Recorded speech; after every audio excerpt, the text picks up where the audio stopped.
Vamos a darle ahora la palabra al compañero Víctor de Currea Lugo. Desde Colombia viene, es médico, trabajador humanitario, periodista, escritor, profesor universitario y activista por la paz. Como trabajador humanitario ha estado en Colombia, Palestina, el Sahara Occidental y Darfur, entre otros contextos. Y como periodista ha realizado informes especiales desde Irak, Afganistán, Siria, Líbano, Filipinas, Kurdistán y Ucrania. Es magíster en la Universidad de Salamanca y PhD de la Universidad Complutense de Madrid. Es autor además de más de una decena de libros sobre conflictos armados, como Fanatismos, mitos y fusiles, publicado en 2002. Su último libro es Palestina, genocidio y resistencia, de 2024. Y bueno, mañana él y muchos médicos revolucionarios estarán conmemorando el natalicio de un médico revolucionario como fue Ernesto Che Guevara. Bienvenidos. Buenas tardes.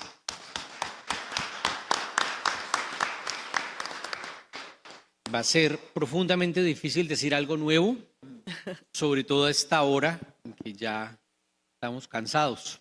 Pero voy a arriesgarme con una lectura sobre la tarea que nos pidieron, que era hablar de la construcción sionista, y que es un poco arriesgado lo que voy a intentar decir, sobre todo en una época posmoderna donde ciertos cuestionamientos parecen políticamente incorrectos. Empiezo diciendo que vengo de un país del que me siento orgulloso porque dejamos de comprar armas, porque llevamos toneladas de ayuda humanitaria a Gaza, porque rompimos relaciones con Israel, porque nos sumamos a la propuesta de la Corte de Sudáfrica, de la Corte Internacional de Justicia, porque recién dejamos de venderle carbón a Israel y porque hoy anunciamos un proyecto humanitario de traer niños amputados a Colombia para que sean atendidos. Yo creo que ese ejemplo es valioso.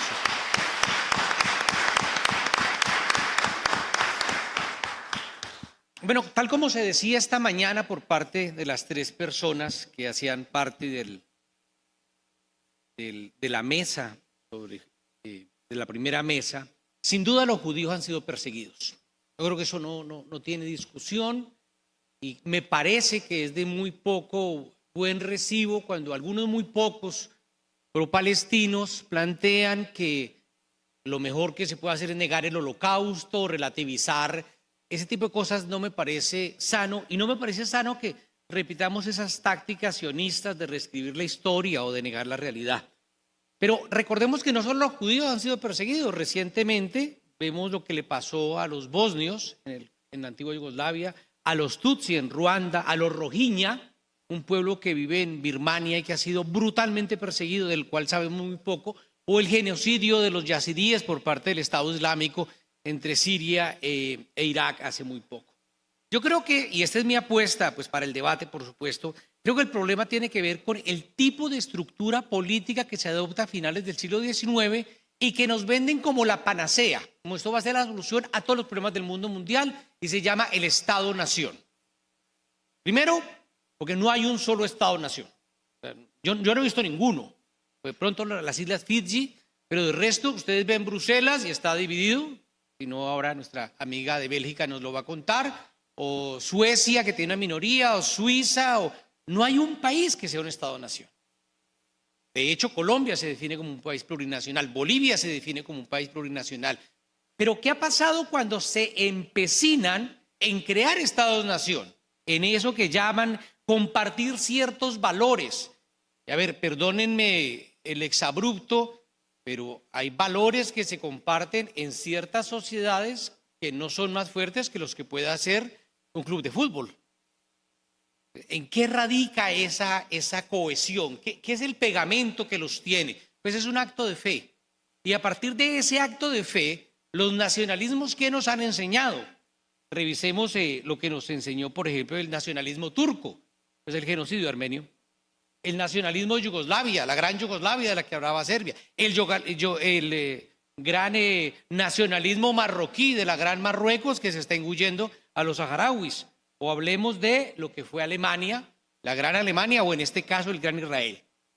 El nacionalismo es de derechas, Pío Baroja decía que se curaba viajando, eso en algunos no les funciona, pero lo cierto es que ha sido responsable de grandes matanzas.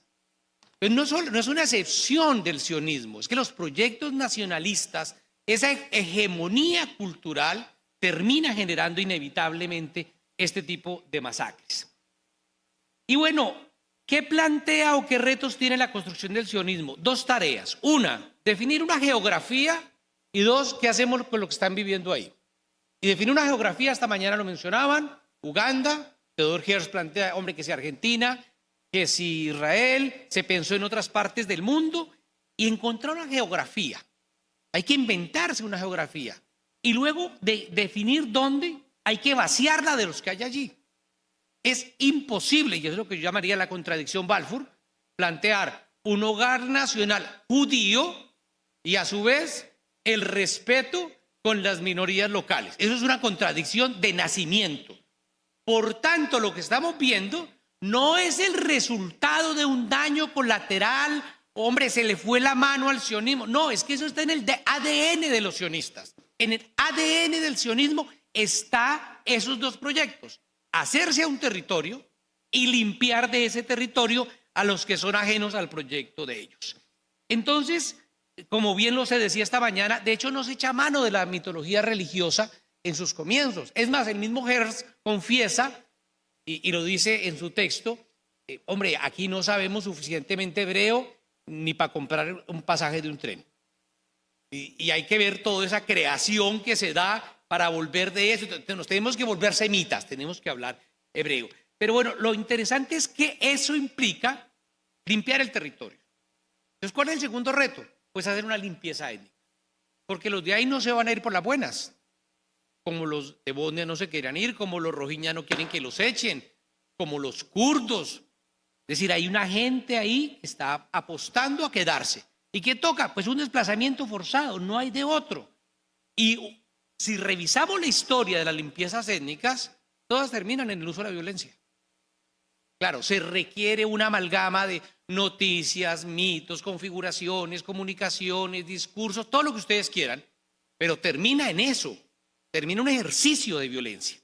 Y en ese sentido, el nacionalismo judío, que se alimenta de un proyecto colonial, porque finalmente son las colonias las que lo ponen allí, termina generando un proyecto de limpieza étnica.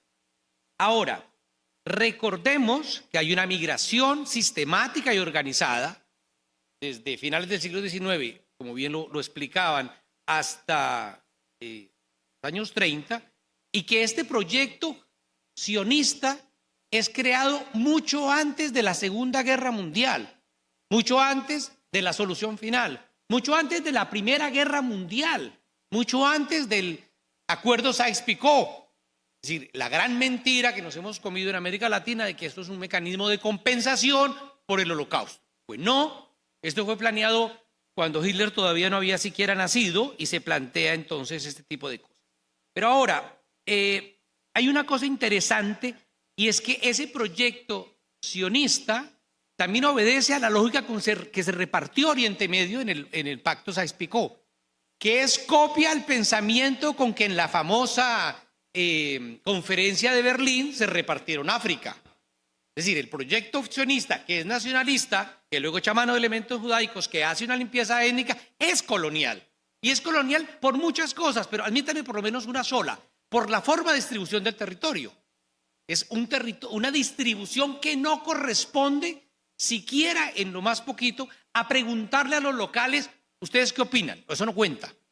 Por eso el conflicto de Mali hoy no se puede explicar sin explicar las fronteras que impusieron en su momento desde el Pacto de Berlín, desde el Acuerdo de Berlín, y cómo dejaron, por ejemplo, a los tuareg por fuera, entre otros pueblos. Luego se da en mayo de 1948 esa declaración unilateral que también fue mencionada en esta mesa ya, y entonces la apropiación está legalizada por Naciones Unidas. Naciones Unidas legaliza que hay permiso para hacer una limpieza étnica. A mí me suelen decir, Naciones Unidas no ha hecho nada por Palestina. Mienten, ha hecho muchas cosas. Por ejemplo, partirles el territorio, abandonar a los civiles en Sabra y Chatila en el año 82 para que fueran masacrados por las milicias maronitas en complicidad con el ejército de Israel, y otro poco de soquetadas que no vale la pena mencionar. Pero aquí se da una legitimidad de esa ocupación. Y viene un siguiente elemento, un quinto elemento a mencionar, y es que no hay cosa más aberrante para cualquiera que estudie un poco de derecho que el caso palestino. En el caso palestino es claro que los palestinos tienen derecho al retorno, no retornan.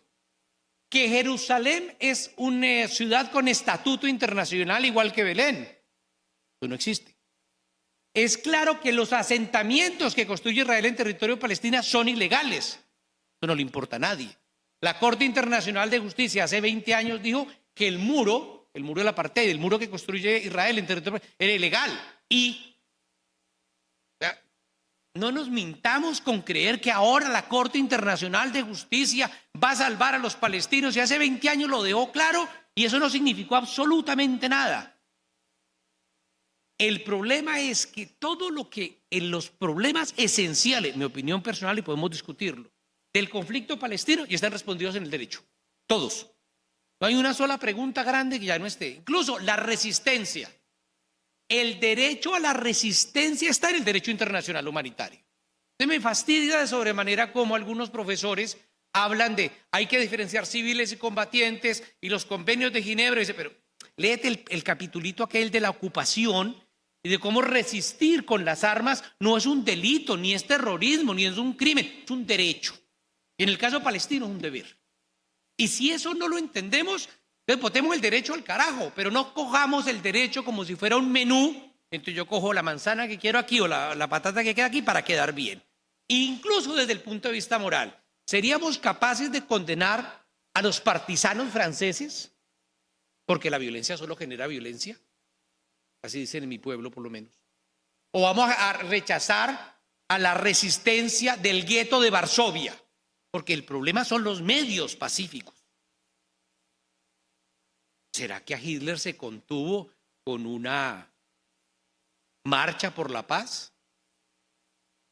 ¿Cómo se acaba el genocidio de Camboya de Pol Pot? Porque los comunistas vietnamitas entraron y lo trancaron. Y podemos discutir lo que quieran de Paul Kagame, pero lo que sí es cierto es que él y los del Frente Patriótico Ruandés detienen el genocidio de Ruanda por medio de la lucha armada. Esos son factos históricos, no es una opinión personal. Entonces, a partir de ahí nos encontramos con ese quinto escenario que son los grandes, terribles y vergonzosos dobles estándares jurídicos con los que nos enfrentamos. Por ejemplo, los ucranianos tienen derecho a la resistencia frente a la terrible ocupación rusa, pero los palestinos no tienen derecho a resistir para nada frente a la ocupación israelí. Y luego se constituye el 67 para acá un modelo en el cual, voy a citar algunas cosas, hay detenciones arbitrarias, dominación de un grupo sobre otro, restricciones al desarrollo del pueblo palestino, recorte de derechos, afectación de la libertad de circulación, obstáculos legales, crear guetos. Bueno, esto que estoy leyendo son las categorías de la definición jurídica de apartheid. Y es exactamente lo que se constituye. Es decir, el Estado no solamente es sionista, teocrático, colonial, sino que e ilegal, sino que además es un Estado de apartheid, que viven diariamente los palestinos. Y luego entonces se deben unas prácticas que son muy curiosas, y es el sistema legal israelí. Perdonen que no me puedo demorar tanto, pero resulta curioso que demoler casas de palestinos es legal. En el Código Penal israelí es absolutamente válido que se ordene la demolición de casa de una persona por sospecha. Ni siquiera tiene que ser condenado a un juicio. Pero además el castigo ya se vuelve un castigo colectivo. Es decir, compañero Sergio, no te derrumbo a ti la casa, a la casa de tu familia. Dos principios elementales de derecho internacional, la presunción de inocencia y la responsabilidad penal individual, se van a la basura y, según una ONG israelí, entre 1967 y 2010 fueron demolidas 25.000 casas por orden judicial de Israel. Ahora me dirán quién es el terrorista. Pero existe la detención administrativa, y es que yo te puedo detener durante 6 meses sin cargos, y a los 6 meses renuevo, y todo eso hace parte de esa naturaleza de Israel, que hay que buscarla en Balfour, en su definición. ¿Cómo garantizamos un Estado sionista y a la vez un respeto, eso es un imposible. El muro que recorre buena parte y tasajea el territorio palestino también es legal a la luz del derecho palestino. ¿Y qué hace ese muro? Un séptimo elemento, redefine las fronteras, crea unas nuevas fronteras. Y si ustedes han tenido la posibilidad de verlo, el muro no separa a Israel de Palestina, separa a Palestina de Palestina, tasajea barrios en Jerusalén y deja los acuíferos de Tulkarem, por ejemplo, las tierras fértiles del valle del río Jordán, del lado israelí. Y bueno, luego aparece la palabra genocidio. Y la palabra genocidio tiene la misma connotación que en su naturaleza que el sistema de apartheid de Sudáfrica. Tiene la misma connotación que el nazismo, de una superioridad moral. En Ruanda hubo que animalizar a los tutsi para luego poderlos matar. En el Holocausto a los judíos los llamaban piojos para poderlos matar. Aquí a los palestinos los llaman ratas para poderlos matar. La satanización del otro, pues es lo que hizo la Inquisición, entre otros mecanismos. Y es exactamente el mismo mecanismo, permítanme la comparación, con lo que hace el capitalismo con los obreros. Usted no es persona, usted es funcional a un algo. Y a partir de allí aparece la palabra genocidio, pero yo quiero llamar la atención sobre lo siguiente. ¿Por qué aparece el 7 de octubre como la gran cosa? Yo pido, si alguien puede, ahora en el debate, me indique un solo delito, uno, que haya cometido Israel después del 7 de octubre que sea novedoso. Demoler casas, atacar hospitales, ametrallar ambulancias, matar civiles, usar fósforo blanco, dinamitar escuelas de las Naciones Unidas, disparar sobre zonas densamente pobladas, envenenar el agua. Aquí no hay una sola cosa que no haya hecho antes. Entonces, Europa, por ejemplo, nos dice, ahora reconocemos a Palestina. Dice, perdona, dime algo de que Palestina fuera diferente antes del 7 de octubre para que no lo hubiera reconocido. Como solemos decir en inglés, too little, too late, muy tarde y muy poco. Y entonces vamos atrás y nos conformamos con declaraciones y con esas cosas que poco nos ayudan. Cuando planteábamos acabar el apartheid en Sudáfrica, nadie estaba diciendo que había que votar a los africanos o a los blancos de allí al mar. Nadie estaba diciendo siquiera que había que cambiarle el nombre al país.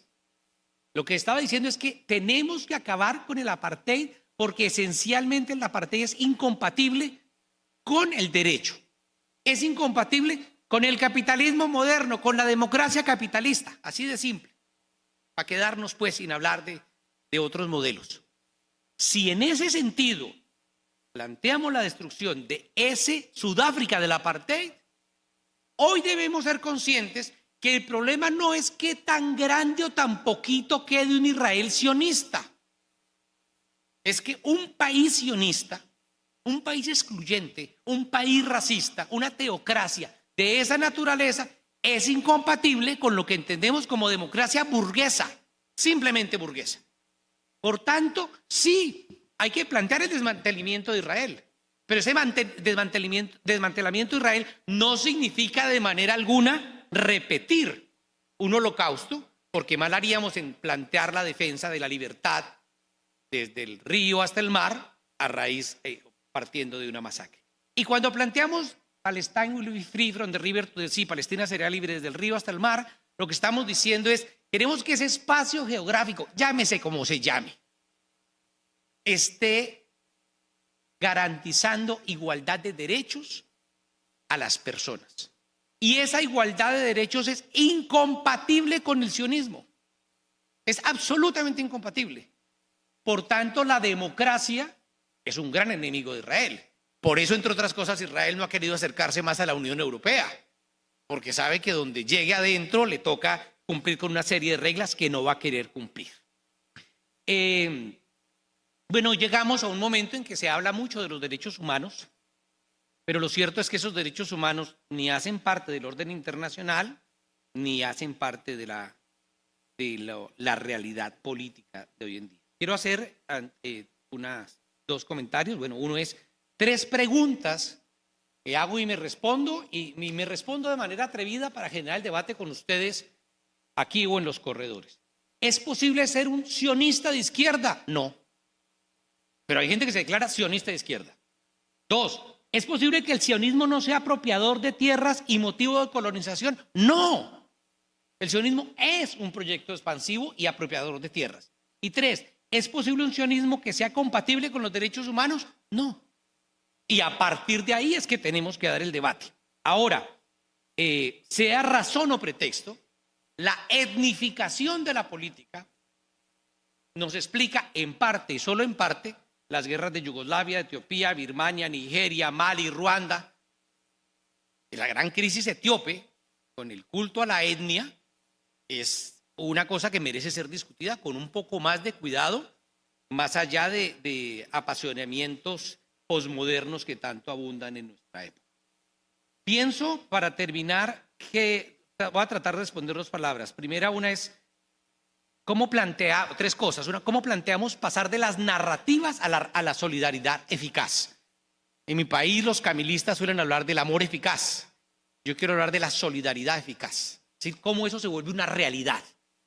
De nada nos sirve que el señor Erdogan ande diciendo que el petróleo, que va a cortar relaciones con Israel, cuando el 70% del petróleo que recibe Israel viene de Azerbaiyán, vía Turquía, y no pasa absolutamente nada. De nada nos sirven unas monarquías árabes que se quejan en los micrófonos de la hambruna, cuando Emiratos Árabes Unidos, Arabia Saudita y Jordania le estaban vendiendo, o todavía le están vendiendo alimentos a Israel. Entonces, es cómo hacemos para que eso sea real. Primero, lo que no hay que hacer. 3 cositas que no hay que hacer. Una, la solidaridad condicionada. Estoy profundamente molesto porque algunos círculos minoritarios de mi país plantean que la única solidaridad que se le da a los palestinos es si los palestinos se comprometen a ser libres, laicos y antipatriarcales.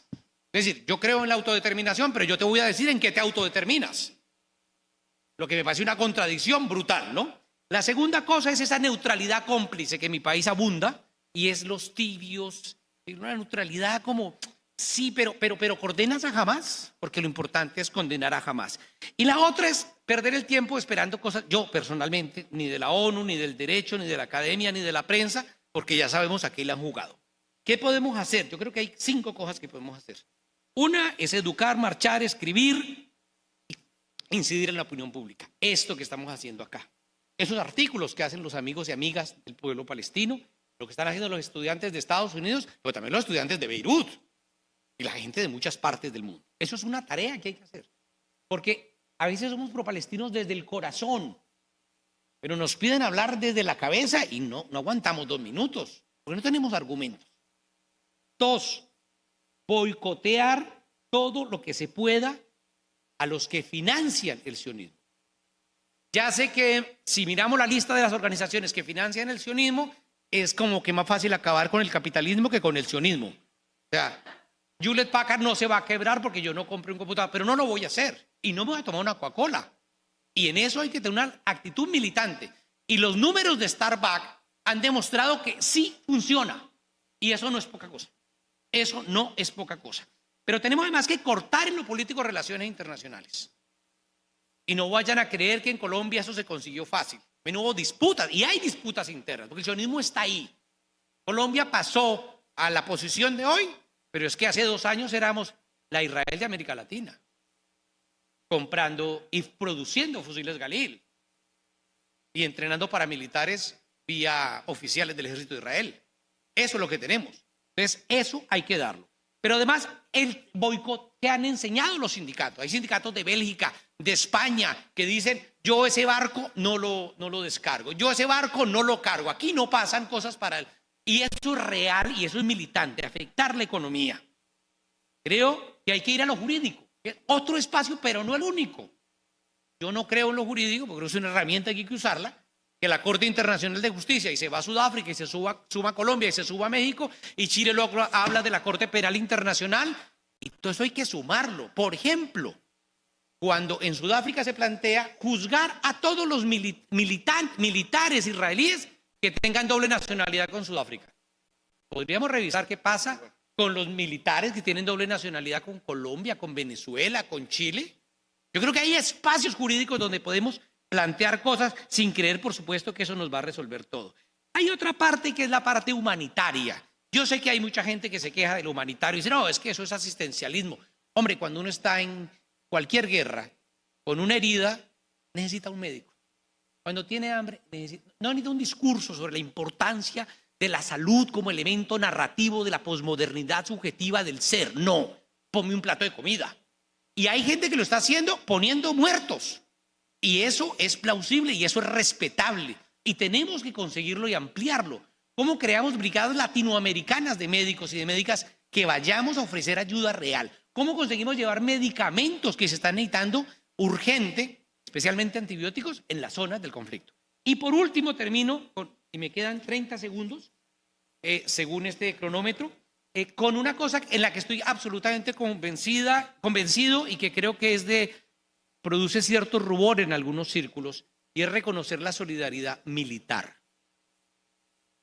Me decía un comandante de Hezbollah en noviembre pasado en la frontera, mire, los que estamos haciendo somos nosotros y los yemeníes.